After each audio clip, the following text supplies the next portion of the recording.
Goeiedag matrieks, vandag bespreek ek net gou met jou as 'n verfrissertjie die buite-oppervlakte en volume formules wat jy dalk mag te doen mee kry in die eksamen vraestelle en in die vrae.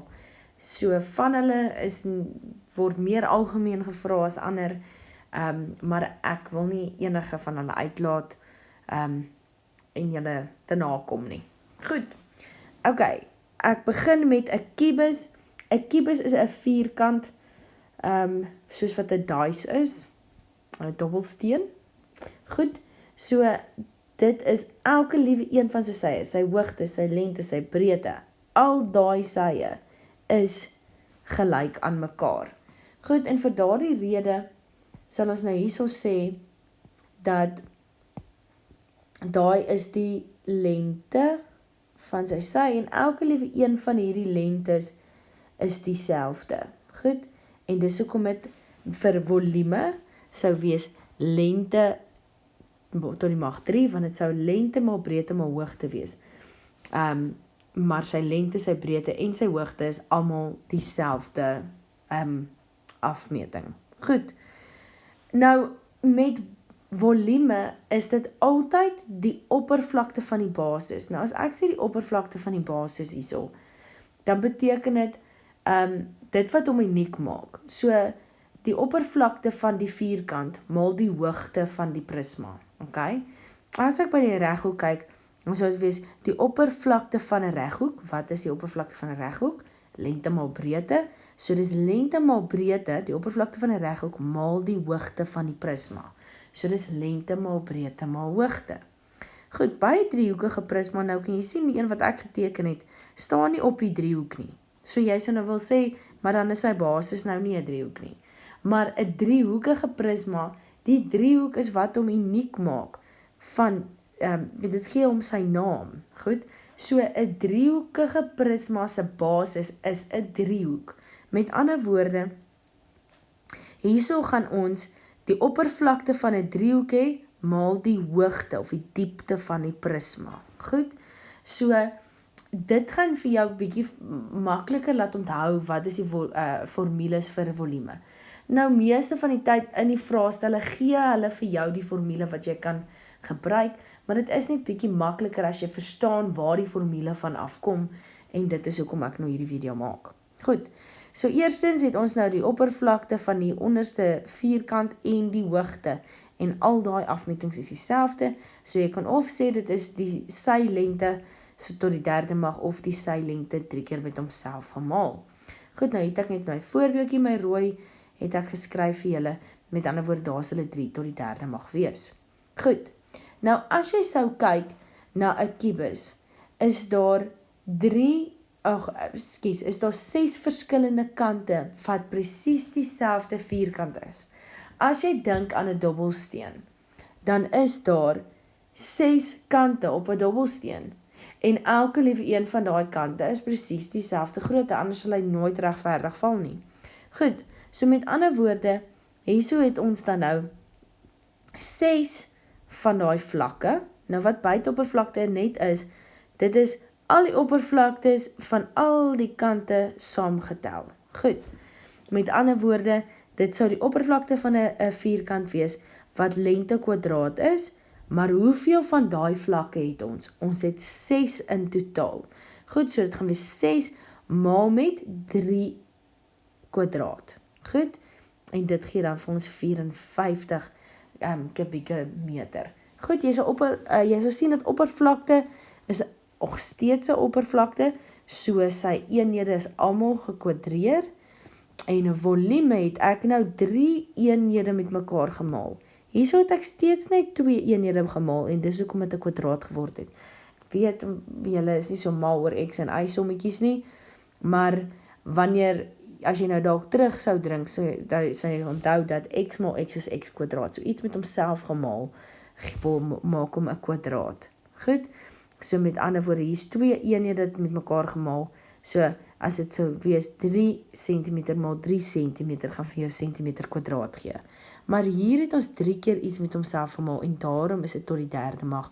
Volume se eenheid altyd tot die derde mag. Goed, as ons kom by 'n reghoekige prisma, het ons dan nou hierso 'n basiese voorbeeldjie ook.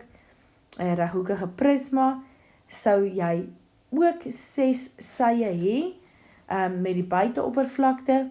Nou jy het die basis wat hy op staan as die reghoek, dit is dan die lengte en die breedte. Lengte en breedte. Goed? Maar van hierdie basis enetjie wat jy hieronder sien, want ek het so vir julle teken. Goed, as jy dit so geteken het, dan hier in die agterkant, hieronder, staan hy op 'n reghoek. Goed, nou dit sou dan nou hierdie reghoek wees wat hy op staan, en die dakkie van die boksie. Goed, so ek het 2 van daai afmetings nodig. 2 reghoeke in hierdie figuur, wat lengte maal breedte is. En dan het ek 2 reghoeke van hierdie voorste muurtjie wat hierso is, wat dan nou is, die 5 maal die 2, wat jou lengte maal jou hoogte is. En dat jy 2 van hierdie kantste reghoeke ook, wat jou breedte maal jou hoogte is. Goed, as ons dan kyk na volume, is dit die oppervlakte van ons basis. Wat is ons basis van 'n reghoekige prisma? 'n reghoek. So die oppervlakte van 'n reghoek is lengte maal breedte. So dis die oppervlakte van die basis maal die hoogte van die prisma. So dis lengte maal breedte maal die hoogte. So ek vat al 3 hierdie afmetings en ek maal dit met mekaar en dit gee vir my 10 kubieke meter. Goed. As ons nou by 'n driehoekige prisma kyk, dan sien ons het 2 driehoeke. As jy nou hierso aan die agterkant gaan kyk, hoe hy daar sou gelyk het, is so, en hierdie 2 punte sou daar verbind gewees het. Goed, so in totaal het jy nou 2 driehoeke, voor en agterkant.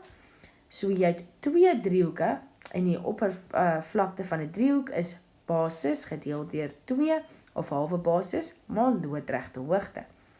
Goed, en dan het jy 3 reghoeke, 1 met elke sy lengte, sy 1 maal die hoogte, daar is dan daai reghoek, sy 2 maal die hoogte, wat dan daai reghoek daai kant is, en die een onder sal wees sy 3 maal die hoogte. Goed, so dis 3 verskillende reghoeke, tensy dit 'n gelykbenige driehoek is, wat dan 2 van die reghoeke presies dieselfde sal hê, of 'n gelyksydige driehoek, wat al 3 die reghoeke om die kant dieselfde sal hê. Maar dis die enigste tyd wanneer dit dieselfde sal wees, is as dit gelyksydig of gelykbenig is, daar 2 van hulle wat dieselfde is. En basies tel jy dan dit op, jy maal die 2 driehoeke se oppervlaktes met mekaar, met 2, en dan kry jy daai waarde, die oppervlakte basies van een van hierdie driehoeke het op 10 uitgewerk, en ek het dit gemaal met 2.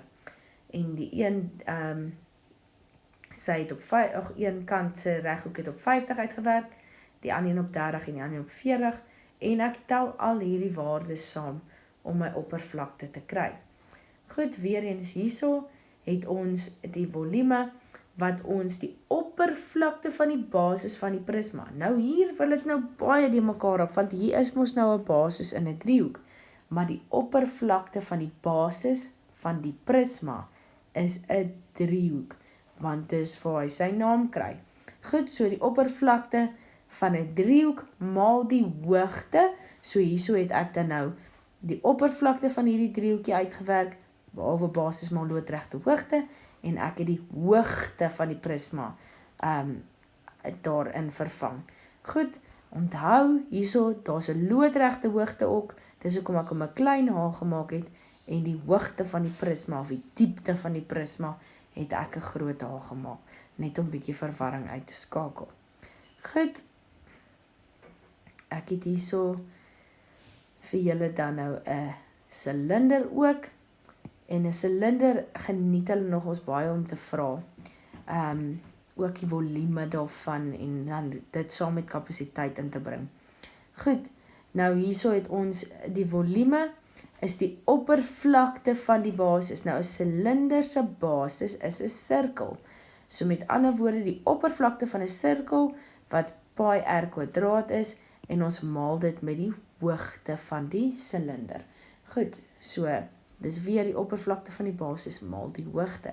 Vervang weer in, en dan kry ek daar die antwoord. Goed, by buite-oppervlakte het ek gesien dat ek het, en die enetjie is versteek, want hy staan op hom. Hier's 'n sirkel waar hy op staan. As jy dink aan 'n koe blikkie beans, dan is daar 'n onderkant wat 'n sirkel is, en die bokant is 'n sirkel. En as jy hierdie kant, as jy die etiket van 'n geblikte kos, of wat ook al, sou afhaal, al is dit 'n ronde figuur, as jy die papiertjie afhaal van daai blikkie af, dan sal jy sien, dat die papiertjie is eintlik 'n reghoek. Goed, nou wat is die afmetings van daardie reghoek? So ek het dan nou hierso, die een afmeting het ek, hoe hoog die blikkie of die silinder is, sê nou maar in hierdie geval was dit nou 10 meter, dis hoe hoog dit is, goed, en die ander deel van die papiertjie moes reg rondom die sirkel gegaan het, en om die sirkel is 'n omtrek van die sirkel. So, die een afmeting van die reghoekige papiertjie is die omtrek van die sirkel, gemaal met die hoogte, want dit is die lengte maal die breedte van die papiertjie, wat 'n reghoek is. Goed, met ander woorde, jy het hierso 2 sirkels, so oppervlakte, en die oppervlakte van 'n sirkel is pi r kwadraat, en ek maal dit met 2. En aan hierdie kant het ek 2 pi r, hoekom 2 pi r? Want 2 pi r is die formule vir die omtrek van 'n sirkel, en maal die hoogte. Goed, hier het ek vir jou geskryf by die reghoek, die afmetings van die reghoek is hier, die omtrek van die sirkel, en die hoogte van die prisma. Goed, en as jy daai gaan uitwerk, en jy werk daai uit, gemaal met 2, en jy tel dit bymekaar, gaan dit vir jou die buiteoppervlakte van die blikkie gee, of die silinder.